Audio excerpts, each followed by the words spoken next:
자, 오늘 김건희 씨가 법정에 이제 피고인석에 들어와서 앉는 모습이 전 생중계가 됐습니다. 일단 김건희 씨 측에서는 재판 공개 막아달라 이렇게 요청을 했는데 법원에서는 결국 이제 촬영을 허가했는데 왜 법원에서 촬영을 허가했을까? 그게 좀 궁금하고 그다음에 오늘 보니까 사복, 양복 같은 거에 바지, 그다음에 머리 묶고 화장기 없는 모습에 마스크를 쓰고 나왔더라고요. 이 모습 어떻게 보셨는지? 지금 사법개혁이나 이런 과제, 사법부 입장에서는 지금 엄청난 파고 속에 지금 있는 상황이지 않습니까? 네. 여론을 고려하지 않을 수 없다라고 생각합니다. 그리고 지난번에 윤석열 전 대통령 재판을 한번 비공개로 이렇게 했다가 되게 엄청난 역풍을 맞았었잖아요. 그러니까 그런 여러 가지 사례들, 그리고 현재의 정서, 그다음에 사법개혁이라고 하는 국민적인 요구 속에서 국민들의 요구에 부합해야 된다라는 것들 때문에 저는 결정을 했다고 생각하는데 저는 근데 사실은 그래서 공개해야 되는 게 꼭 해야 되냐. 이게 저는 국민들의 내란 척결에 대한 요구는 참 뜨거워야 되지만 수사나 법적인 진행 부분들은 대단히 차갑고 신속하게 진행해야 된다고 생각하거든요. 근데 나왔을 때 비추어지는 모습들이 두 가지를 저는 감정을 줄 거라고 생각하거든요. 되게 혐오스러운 감정과 그쪽에 이입된 사람들은 되게 더 큰 분노나 이게 생길 거라고요. 이렇게 이 객관적인 내란과 그 나라의 권력을 흔들어 놓은 부분들을 냉정하게 보는 데 있어서 저는 감정적인 요소는 좀 배제했으면 좋겠다는 생각이 사실은 듭니다. 그 모습 자체가 이제 감정적인. 다행히 마스크 좀 큰 거 쓰고 와서 이게 표가 좀 안 나서 그런데 전 윤석열 전 대통령도 그렇고 이전에 그 자세와 다른 걸 거라고요. 그게 주는 사람들에게 일시적인 현혹 이런 부분들조차도 저는 방지해야 된다라고 생각하기 때문에 팩트 중심으로 냉정하게 갔으면 좋겠다는 생각이 저는 바람이 있더라고요. 네, 알겠습니다. 어떻게 지켜보셨어요? 안경, 뿔테 안경 쓰고 마스크 쓰고 화장은 못했겠죠. 구치소에 있으니까. 근데 다행히 좀 이렇게 건강에 큰 문제가 없는 것 같더라고요. 그리고 재판부에서 언론에 촬영을 허가한 시간이 그렇게 길지는 않습니다. 그 정도는 공개하는 게 맞겠다. 워낙 그 국민적 관심사가 크기 때문에 그런 거고. 제가 전에도 호칭 문제 말씀을 드렸는데 저는 그냥 김건희 여사라고 계속 할게요. 잊지 말자 윤석열, 잊지 말자 김건희 이것 때문에.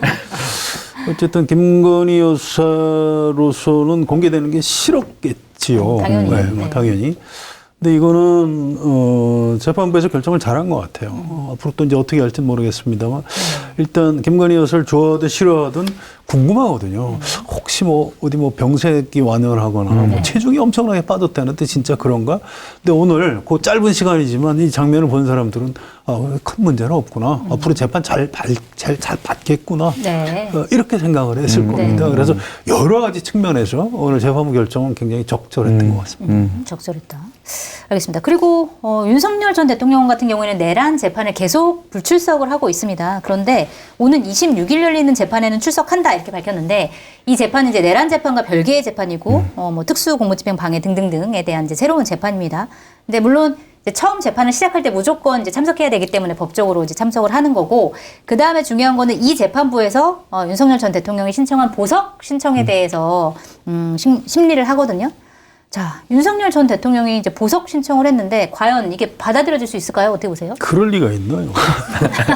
말도 안 되는 질문이라는 이 느낌으로. 그러게요. 네, 좀 기본적으로 좀 사람이 약간 좀 거시기한 표현으로 좀 얌체 같다는 생각이 들어요. 재판 안 나오면서 보석은 풀어달라고 나와서 뭔가 얘기하겠다. 그 얄미워서라도 재판부가 보석 안 받아들일 것 같습니다. 풀어주면 나 재판 나갈게 약간 이런 식이잖아요. 그러니까 그게 말이 돼요, 지금? 아니, 그동안 재판에 성실히 참여를 한 사람이, 내 사실 그동안 열심히 했는데, 몸이 아파서 도저히 안 되겠다. 좀 보석으로 풀어주십시오. 그러면 일말에 동정의 여지라도 있죠. 지금까지 한 짓이 뭐예요? 거기서 속옷바람에 막 남범 나간다 이렇게 해놓고 지금서 갑자기 보석 풀어달라? 그러면 없죠. 이게 암체라고 표현밖에 안 들고, 이건 아무리 꼴통 보수 재판부가 결정을 해도 이거 보상 못 내줄 겁니다. 이 얌체라는 표현이 좀 수위가 낮은 것 같긴 합니다. 더 센 수위가 있을 것 같긴 한데 그러니까요. 찾아보도록 하겠습니다. 그 정도로 원색적이지 않습니다. 그 정도로 자제하겠습니다. 네.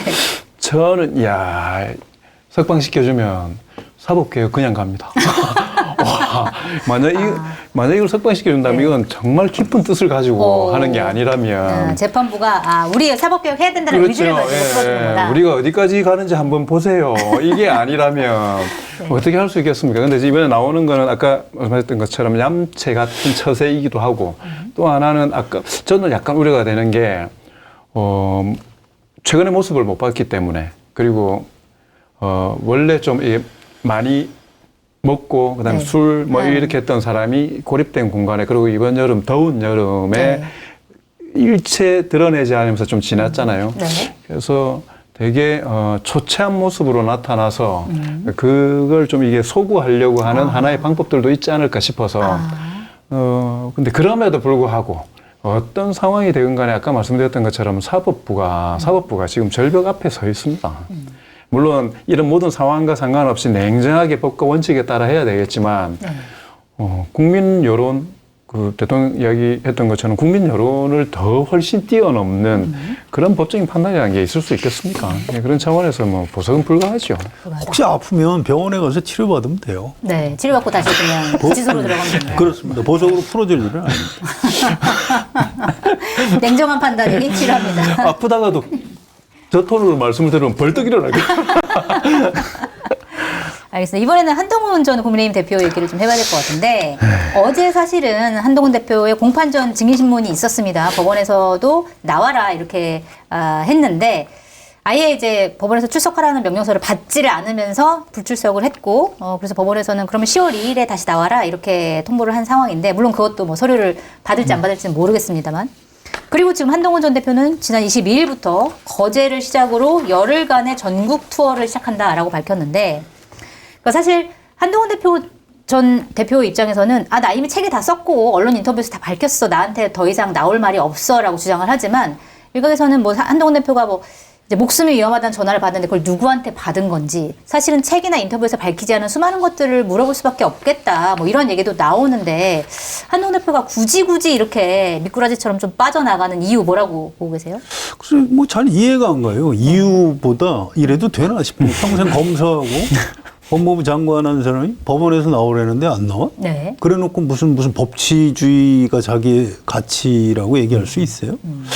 지금 왜 이러는지 이유는 제가 잘 모르겠어요. 하여튼 말도 안 되는 짓을 하고 있다 이런 생각이 들고요. 지방 돌아다니는 거는 오히려 이해가 좀 됩니다. 서울에서 별로 할 일이 없으니까. 서울의 정치 중앙무대에서 공간이 지금 없거든요. 지금 이제 국민의힘 내부 사정을 좀 아는 분한테 들은 얘기인데, 처음엔 대표 전당대회 총선 패배한 다음에 전당대회에서 대표에 당선될 때 한 60% 정도 당원들이 지지를 받았다고 해요. 그다음에 대선 후보 선출 전당대회 이런 거 할 때 거의 한 40% 정도 받았다고 하고요. 근데 이번에 본인은 출마를 안 했지만 지원을 해준 게 이제 조경태, 안철수 이 두 분인데 그거 합치면 한 20% 된다고 합니다. 굉장히 많이 떨어졌네요. 그래서 몇 달 사이에 60에서 40으로 20. 이게 다시 올라갈 가능성이 현재로서는 별로 없다고 합니다. 국민의힘 당원들도 아무리 봐도 저 한동훈 대표 안 되겠어. 지금 이러고 있다고 해요. 그러니까 본인으로서 이제 굉장히 좀 답답한 상황이고 그렇다고 아예 잊혀질 수는 없고 그러니까 뭔가 이슈가 생기면 말은 하는데 말은 잘 안 되고 서울에서 할 일은 없고 그러니까 뭔가 이제 지방에 좀 돌아다니면서 뭘 하고 싶고 좀 이런 상황입니다. 뭔가 좀 잘못 짚고 있는 것 같다 그런데 이런 말씀이셨어요? 어떻게? 전 모르겠습니다. 정부 지도부하고 교감이 좀 있을 수도 있을 것 같고요. 그러니까 예를 들어서 정치적으로 이렇게 납득이 사실 안 되는 판인데 근데 지금 만약 이렇게 한다라는 거는 뭐냐면 지난주에도 말씀드렸지만 이미 리더십이 너무나 큰 상처를 받았기 때문에 내부에서 뭔가 세력화를 독자적인 힘으로 깃발을 들기에도 어려운 상황이고 그렇다면 더더군다나 뚝 뜯어서 나갈 수 있는 힘은 안 되는 상황인데 정치를 안 할 수 없는 거잖아요. 이미 물러설 수 없는 상황이 돼버렸기 때문에 그러면 결국 할 수 있는 건 뭐냐면 국민의힘에 도움이 되는 수단으로서 연장하는 방법밖에 없을 것 같은데 네. 지금 현재로서는 만약에 이게 나간다 이러면 거기서는 이제 더 이상 돌아설 수 없는 길로 가는 거고 네.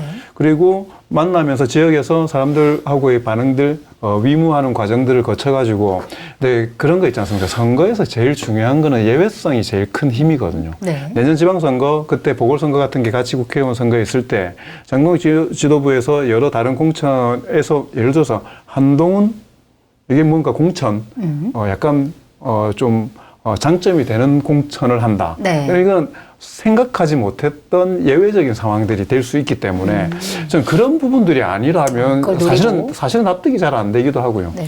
게다가 전 사람들 만나러 돌아다닌다는 것 자체가 네. 정치권하고 또 거리를 두겠다라는 것 같아요. 보니까 막 이게 정쟁에서도 최초에 정치 들어왔을 때 언어가 정치인과 다르다라는 평가를 많이 받았었잖아요. 여의도 사투리 쓰지 않겠다. 그렇죠. 행보도 좀 다르게 가고. 네. 근데 그 초심을 너무 빨리 잊더니 네. 이제는 너무 뒤늦게 그걸 다시 돌이키려고 돌아간다. 하는 것 같아서 너무 늦었다. 이럴 때마다 소환해서 죄송한데 그 정치인 안철수 그분의 행보를 이해를 못할 때가 억수로 많지 않습니까? 네. 이렇게. 그렇게 가는 것 같아요. 좀 비슷하게 간다. 네, 그렇게 가는 것 같아요. 별로 좋은 길 같아 보이시네요. 네, 그러니까 이게 이 엘리트주의자들이 정치를 하면 안 되는 사례가 여러 명이 있습니다. 검증된 상품을 인터넷 최저가보다 저렴하게 판매하고 있는 마켓단의 쇼핑몰에서 구수한 누룽지를 준비를 했습니다. 청정, 지리산 자락에 유기농 현미로 만든 현미숨 누룽지는 누구나 편하게 먹을 수 있도록 곱게 분쇄한 후에 커피 믹스처럼 개별 포장으로 담았습니다. 바쁜 아침 간식이 필요할 때, 차 한 잔이 생각날 때 뜨거운 물로 3분이면 완성. 현미라서 더욱 건강한데 가격은 저렴합니다. 추석 선물로 좋은 당일 수확해 살아서 싱싱하게 도착하는 완도 활전복 선물 세트도 준비되어 있습니다. 특대 사이즈 주문하실 경우 서비스 한 마리 더 넣어드립니다. 어디서도 만나기 힘든 가격으로 준비했습니다. 특대 1kg, 증정 한미 포함해서 총 12미가 34,900원, 대 사이즈 1kg은 12미 29,800원으로 무료 배송입니다. 주문 방법은 유튜브 화면 좌측 하단을 클릭하시거나 포털에서 마켓하니를 검색하셔서 주문하시면 됩니다.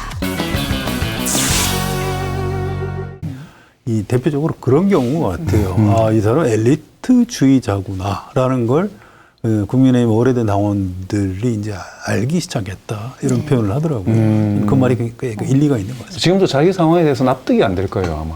그렇습니다. 자기 객관화가 안 되는 그러니까 안 되는 거죠. 자기 객관화가 안 된다. 그러니까 사람들이 그냥 오판하고 있기 때문에 나를 보면은 다시 나를 신뢰하게 될 거야라는 막연함이 있는 것 같기도 하고.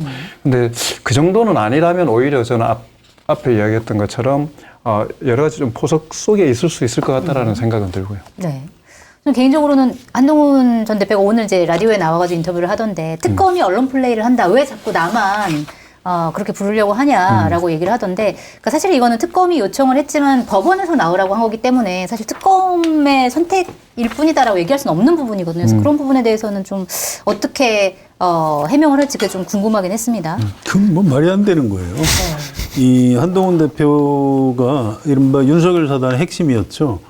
윤석열 사단에서 제일 잘한 게 뭔지 아세요? 언론 플레이입니다. 네.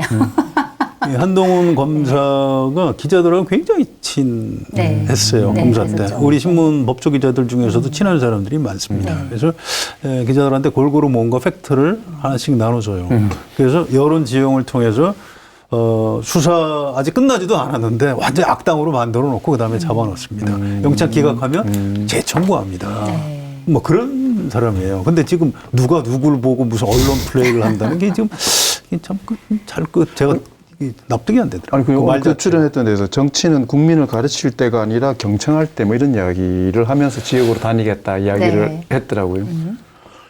이 지금 내란 세력 척결이라는 국민들 소리를 아예 귀를 닫고 안 듣고 있는 상황인데 본인은 물론 그걸 막으려고 했었다라는 피해의식과 억울함이 있겠지만 생각보다 정치 생명이 되게 빨리 끝나는구나 이런 생각이 듭니다. 아니 그게 아니고 할 말이 없으니까 지금 할 말이 없어서. 듣겠다는 거예요. 할 말이 없기 때문에 네, 듣는 거라도 해야 되는 상황이다. 그러니까 한동훈 대표가 무슨 말을 할 수 있죠 지금?